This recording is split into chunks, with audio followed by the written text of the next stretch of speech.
Bonjour à tous, bonjour l'équipe. Voilà, Sid avec vous aujourd'hui. Donc Sid Trading, vous pouvez me retrouver bien sûr sur mon canal Telegram, sinon sur mon Facebook, Sid Trading également, sur la chaîne YouTube.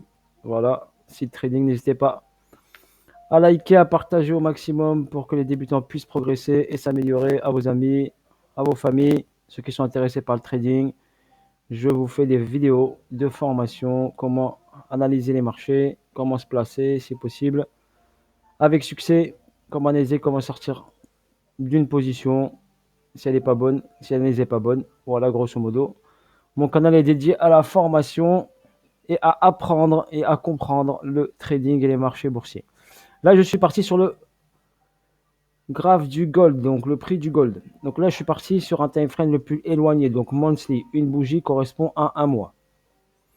Donc comment on va partir? Je suis parti du prix le plus bas, le commencement en 2006, d'accord? 2006 ici, où il a été coté en bourse. Je suis parti plus bas. Donc je vais vous montrer comment tracer quelque chose de primordial. Je vous l'ai déjà montré dans les autres vidéos, mais je vais vous le remontrer car il est très important. Là, vous avez un point bas et là, vous avez un point haut. Donc il atteint un sommet à 1820. On sait que de nos jours, il a dépassé ce sommet. Mais je vais vous montrer d'abord comment tracer une ligne importante. Donc là, je prends mon Fibonacci de retracement. Fibonacci de retracement, je vais aller au point le plus bas ici et je vais aller chercher le point le plus haut. Donc je mets le 0 en bas et le 100% sur le point le plus haut. D'accord? Voilà. Ensuite, ce qui m'intéresse de voir, c'est cette zone primordiale, le 61.8. Donc, qu'est-ce que je fais? Je vais prendre une ligne ici et le 61.8 ici, ligne horizontale, je vais le tracer ici en ligne horizontale. Voilà, je vais la grossir parce que pour moi, elle est importante. Et moi, pour moi, je la mets en turquoise car ça représente mon 61.8. Donc voilà, j'ai tracé le 61.8, il est ici. Donc je peux, si vous voulez, enlever mon Fibonacci. Tac, on l'enlève et je vais vous montrer ce qui se passe. Donc là, si on regarde le point le plus haut, donc forcément le prix, qu'est-ce qu'il a fait? Donc il a atteint son plus haut, il est revenu vers cette zone-là des 61.8. Donc c'est toujours le nombre d'or, on appelle ça. Et le prix, comme un aimant, va revenir vers lui. Ok, regardez, là il monte, boum, il casse, il revient vers lui, il revient vers lui, il redescend, il revient vers lui, il redescend, il revient vers cette zone-là. Et là, on remarque bien, il casse. Si je pars ensuite, là, on était en 2006 au départ. Le pic le plus haut, c'était en 2011. Et là, il a recassé cette zone en 2019. D'accord? Mais il l'a testé plusieurs fois, si vous remarquez. Chute, chute, un test, deux tests, trois tests. Quatrième, il est passé.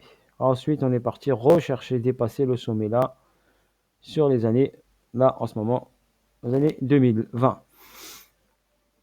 Donc ici, en 2019, 2020, en une année, il a fait une très grosse progression et dépassé le plus haut ici. Donc cette zone-là est très importante. Vous la tracez sur votre graphe et vous la gardez. Je vous ai montré comment la tracer et vous la gardez. Donc après, je vais vous montrer un petit truc sympathique vu qu'on est dessus. Je vais vous montrer quelque chose de sympathique aussi. Regardez, je vais prendre mon Fibo de retracement et je vais vous montrer un petit truc. Là, si je pars du point le plus haut. Attendez, je vais enlever ça parce que ça me gêne. Donc le point le plus haut ici. Tac, je vais prendre mon Fibo ici. Et je vais aller chercher le point le plus bas. On est d'accord, mais en sens inverse. Ce qui va me permettre de voir le retracement du prix du gold. Donc il était là, on a pris le point 0, tout à l'heure on a pris le point 0 en bas, le point 100%, et on a tracé la ligne des 61.8 sur cette montée. D'accord? Donc là on part du point haut, point 0, point au plus bas 100%, et là j'ai des zones. Donc pour bien déterminer ces zones, on ne va pas aller chercher la mèche, on va aller prendre le corps de cette bougie là. D'accord? Le corps. Ok, on ne va pas considérer les mèches, juste le corps. Donc à partir de ce corps là, vous allez remarquer ici, regardez, si le prix ne descend pas en dessous des 23.6 de retracement, il ne descendra pas. Donc, exemple, ici, il tape une fois, il remonte. Il tape une fois, il remonte. Il tape une fois, il remonte. D'accord? Donc là, si vous remarquez bien, cette zone des 1532, et là, il est parti chercher 1700, il y a quand même 200 points. D'accord? Il y a quand même 200 points sur le gold, c'est énorme. Donc là, par exemple, ça tape, ça remonte, ça tape, ça remonte, ça tape. Et là, on surveille cette zone-là. Donc ici, on peut prendre par exemple, quand ça tape une fois, ça risque de remonter deux fois, ça risque de remonter. Mais à partir de la troisième, on essaie d'éviter, car ça peut casser, soit à la 3, soit à la cinquième. D'accord? cette forte probabilité que ça casse. Donc quand ça casse, donc forcément, vous devez marquer cette zone-là, les 23.6, car quand ça casse les 23.6 du Fibo de retracement, forcément, obligatoirement, ça va chercher les 38.2. Obligatoirement. D'accord? C'est très rare que ça ne va pas les chercher. Ensuite, donc si vous rentrez ici au 23.6, vous attendez la cassure, boum, et ça va chercher les 38.2, et ben vous prenez ici votre bénéfice. Voilà comment trader par exemple. Ensuite, au 38.2, ben, qu'est-ce qu'on fait? Eh ben, on attend la cassure des 38.2. Donc on fait rien, on observe, ça tape une fois, on peut ici jouer ici sur la zone, 50%, ça descend. Ça cache les 38, ça va chercher les 50. Et forcément, normalement, si ça casse les 38, donc là, ça va casser d'un coup, ça va chercher normalement obligatoirement les 61.8. Voilà. D'accord? Et à partir des 61.8, il faut s'attendre, pas être gourmand, pas dire hop, ça va redescendre jusqu'en bas. Car au 61.8, vous pouvez avoir bien sûr un retournement du prix. Donc le prix qui a chuté va se retourner. D'accord? Quand vous avez vu cette grosse impulsion baissière, on peut utiliser aussi ici la prolongation de Fibo de tendance. Donc on part de ce point, on peut aller au plus haut par exemple, on va voir ce que ça donne. Donc si je vais chercher ici, par exemple si je suis au 28.6 ici, donc si ça descend, vous avez un repère, regardez, ça va directement entre le 50% dans cette zone là.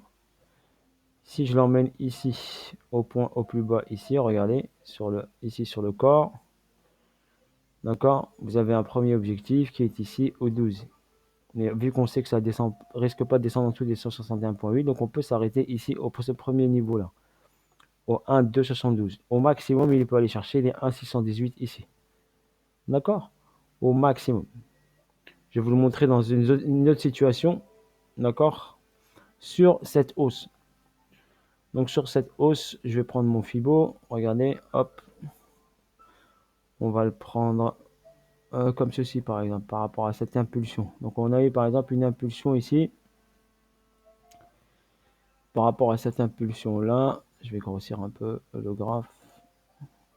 Par exemple là, vous avez une impulsion ici. Tac, une chute et après une grosse impulsion là. Donc regardez, par exemple, je vais le prendre ici là. Sur cette impulsion là. Et tout en bas ici. Ok. Si l'impulsion ne dépasse pas les 23.6, donc le retracement ne dépasse pas les 23.6, il risque forcément de remonter. Ok. Donc après, pour pouvoir anticiper, si on est à ce niveau-là, on prend notre progression de Fibo de tendance, on prend le point le plus bas, ou bien pas le point le plus bas, donc par rapport à cette impulsion-là, partie d'ici, vu qu'elle est redescendue ici, elle a corrigé. Donc par rapport à cette, on la prend ici, on va chercher ici ce point-là, et on le trace et on le garde ici sur notre graphe. D'accord? Et si là, il ne dépasse pas les 23.6, donc il a de fortes chances d'aller tout de suite ici chercher les 1.618 ou les 1.278. Ça a été le cas, regardez, il n'a pas dépassé, hop, les 23.6, il est parti chercher directement cette zone-là. Voilà comment on trace. Également, par exemple, ici, on peut aller chercher ici cette zone, donc impulsion haussière, petit retracement pas important. Ici, on peut aller chercher cette zone-là. Et là, on remarque bien ici, bien sûr, regardez, il n'a pas dépassé les 23.6. Regardez, je mets mon Fibo ici de retracement. Et les 23.6 par rapport à cette impulsion n'a pas été dépassé. Je peux même prendre juste cette impulsion-là à partir de là. On va la prendre là, regardez, par rapport à celle-ci, parce qu'on va, hop, on va partir du point 0 là.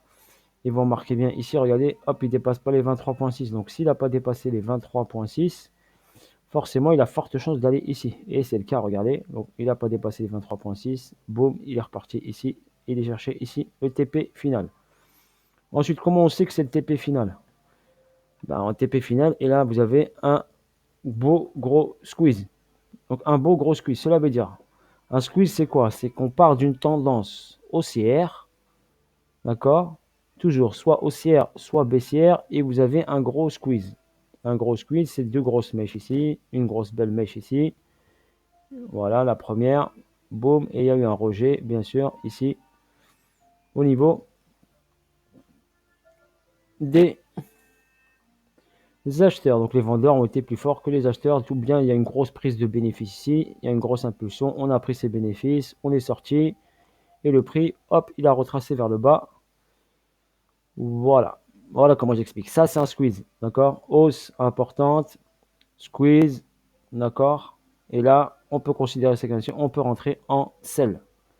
Donc, s'il y a une grande tendance haussière et un gros squeeze, on peut rentrer en sell, d'accord? Si par exemple ici, vous avez ce squeeze-là, par exemple ici, vous l'avez ici également. Donc, une tendance haussière, un squeeze, d'accord? Je trace mon Fibo. Donc, le réflexe ici, tout de suite à avoir, je vois un squeeze, la première des choses que je fais, boum, je place, boum, mon Fibo soit sur le corps, soit sur la mèche, comme vous le sentez. Et je vais aller chercher l'impulsion haussière. Donc, l'impulsion haussière ici, elle était là. Donc, elle est là. Soit sur celle-là, par exemple. Comme ça, je jette un coup d'œil sur, ou sinon je prends en daily comme on l'a en daily. La grosse impulsion haussière, elle est là.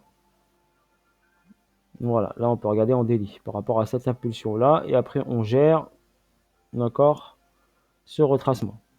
Également on peut jeter un coup d'œil bien sûr en bas sur le RSI, ça on verra ça tout à l'heure.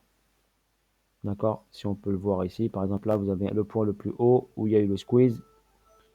D'accord, les autres, et là si on marque bien ici le RSI et je vais vous le montrer directement. Le RSI, par exemple, là, est plat. Donc, le prix est plat sur les sommets ici. D'accord? Et sur les sommets là, qu'est-ce qui se passe? Eh ben, le RSI, là, il chute. Regardez. Là, il est en tendance chute. Donc, forcément, si là, il est plat et là, il chute, forcément, ici, derrière, il y aura une grosse chute. C'est ce qui s'est passé. D'accord? Ça vous donne un petit repère, une petite tête supplémentaire pour le savoir. Et également, vous avez également, comme je vous l'ai dit, par rapport à la grosse impulsion, ici, la cassure des 23.6. Donc, cassure des 23.6 de retracement. Regardez, sur le corps, on ne va pas prendre les mèches. Cassure des 23.6 et boum, accélération. Et on va chercher ici cette ligne turquoise qui est les 61.8 de la tendance haussière. Voilà un petit cours rapide sur comment utiliser le Fibo intelligemment, Fibo de retracement et Fibo de continuité de tendance. Donc cette ligne turquoise, on la garde. Je vais juste effacer ça, juste pour vous montrer. Donc c'était pour le RSI, parce que j'ai pas beaucoup de temps, j'ai une vingtaine de minutes. Voilà, ensuite là on a le graphe, on a la suite. Donc ça j'ai analysé le début du gold, d'accord? Et là, boum, donc il est redescendu sur la ligne turquoise, il a tapé dessus et il est reparti. Et là on est en 2020, d'accord? Donc qu'est-ce qu'on fait? Donc là on a une chute. Et après, on a une accélération. D'accord? On va oublier ce point 0 ici. Celui-là, on l'oublie. D'accord? On va partir d'un autre point 0 que pour nous, qui est intéressant, qui va être là, par exemple. D'accord? Donc, on va prendre ce point 0 qui est ici. Et on va retracer un Fibonacci. Là, et on va chercher le point haut qu'on a atteint en 2020, cette année, le point haut qui est ici. D'accord? Donc, ce point haut qui était là. Donc, le point bas ici et ce point haut qui était là. Je vais vous montrer comment tracer une autre zone très importante. Donc là, hop, même principe. Je vais reprendre, hop, ma ligne de tendance, ligne droite, horizontale. Donc moi, je vais tracer trois lignes clés. D'accord? Donc la première, on l'a tracée. La deuxième, elle est là, regardez. Deuxième ligne clé, je la trace. Pour moi, c'est les 61.8. Boum, elle est là. De cette impulsion, le zéro pris ici, est au point le plus haut. D'accord? Par rapport à ce retracement ici. D'accord? Je l'ai tracé. Boum, mon Fibo. Cette ligne, je la garde. Cette ligne, je la garde. Il y aura une troisième à tracer. Donc la troisième, elle est où? Donc elle est là, la troisième. Donc là, je vais vous montrer une impulsion. Hop, boum, boum, boum. Et là, l'accélération est partie d'ici, de ce point-là. Elle est partie vers le haut. Donc le point 0, le dernier, on va le prendre là. Regardez. Point 0 ici. Donc là, tac, tac, boum, boum. Le point 0 là.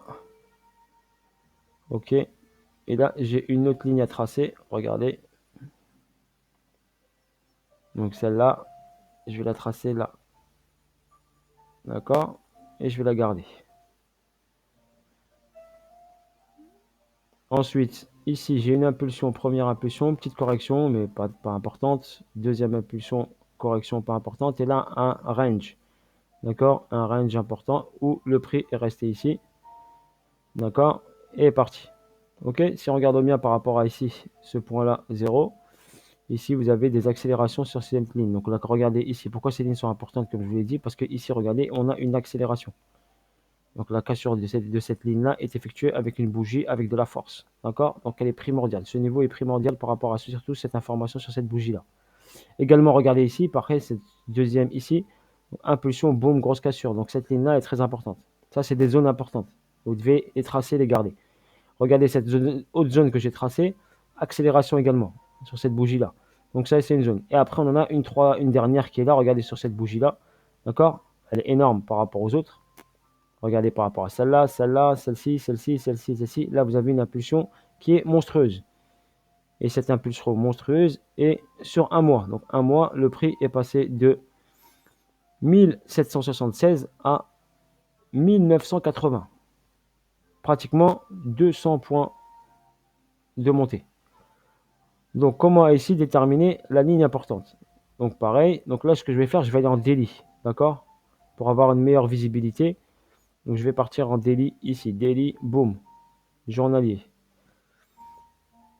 Voilà, en daily, avant de partir en daily, il faudrait que j'enlève le Fibo, voilà celui-là, le Fibo, là, hop, je vais l'enlever pour vous montrer où je vais partir. Donc là j'ai déjà des lignes tracées, donc on était parti du point bas, on a tracé cette ligne-là. Donc regardez maintenant, en daily, donc ici j'ai une montée par rapport à ici, là j'ai un rejet, d'accord? J'ai un rejet, deux rejets ici, et une chute. Cette chute importante va m'indiquer un point de repère, d'accord? Et également, j'avais une zone de range ici, d'accord? Cette zone de range ici, si vous voulez, on peut la mettre ici avec un rectangle pour vous la montrer. Cette zone de range, là, sur le gold, voilà. Et elle a été pétée, cassée, zone de range ou zone d'équilibre. Moi, je préfère zone d'équilibre. Et elle a été cassée ici. On a fait un pullback dessus, d'accord? Je peux la continuer là. Donc on est sorti de cette zone de range, le gold a fait un pullback dessus et ensuite il est parti chercher ici cette ligne importante que j'ai tracée. Et pourquoi elle était primordiale? Regardez, il y a eu deux rejets dessus et après une chute.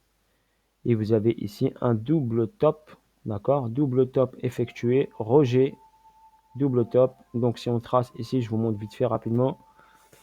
Si je trace un objectif sur le double top, donc je vais vous montrer ça rapidement. Donc je vais le chercher là, voilà. Donc la vidéo, à mon avis, je vais la faire en deux parties. J'aurai pas le temps de tout expliquer.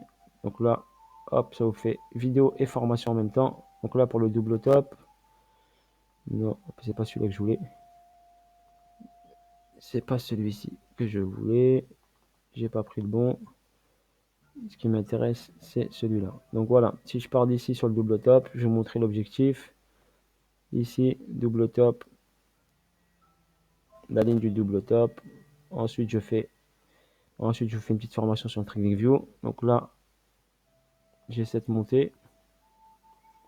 D'accord, elle est là, regardez par rapport à cette zone d'équilibre. Donc qu'est-ce que je fais? Je prends la distance. Je fais ensuite cloner.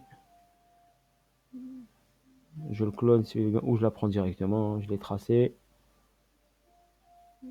Là par exemple. S'il veut bien me la cloner. Non. Je vais la prendre. Parce que je vais aller trop vite. Donc là, hop, cette zone-là. Et ici. Ici, on regardera bien. Vous avez ici la ligne. Et hop, ici l'objectif. Donc voilà, un double top. Après la sortie de cet équilibre, rejet sur cette ligne-là très importante. Et boum, on est parti descendre chercher le target ici. D'accord? Après là, pourquoi je vous dis c'est un point important? Parce que je l'ai déterminé. D'accord? Par rapport à cette zone d'équilibre. Donc point très important. À partir d'ici, d'accord? Et de ce point le plus haut, qu'est-ce qu'on fait? Eh ben, on réfléchit pas trop. D'accord? On fait comme quelqu'un qui va à l'école scolaire. D'accord? On prend le point le plus bas, comme je vous ai montré juste avant, et le point le plus haut. Ok? Et là, vous avez une grosse impulsion haussière. On est bien d'accord qui s'est fini ici. Et là, vous avez le 61.8. On est d'accord? 61.8.